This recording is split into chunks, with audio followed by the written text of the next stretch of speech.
Let's talk about sciatic nerve pain, or sciatica as it's also called. Anyone who's ever had this type of pain knows how difficult it is to live with this pain and to get rid of it once you have it. Classic sciatica manifests pain where the sciatic nerve exits the pelvis right in the middle of the butt cheek and travels down the back of the leg almost to the knee.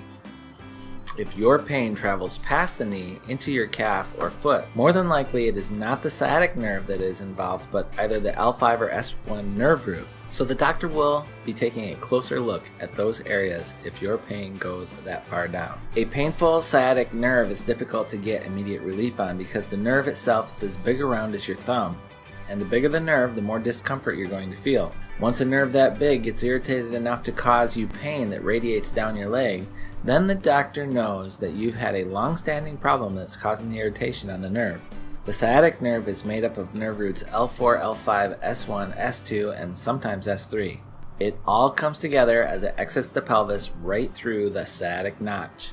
The pelvis is made up of 3 bones, the left and right iliums, and the sacrum.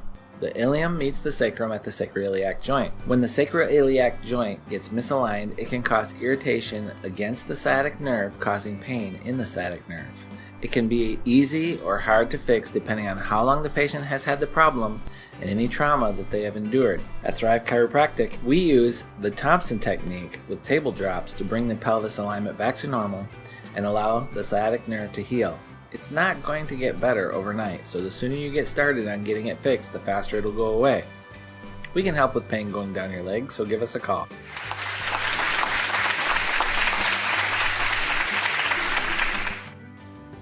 Are you ready to thrive instead of just survive? Let's get started.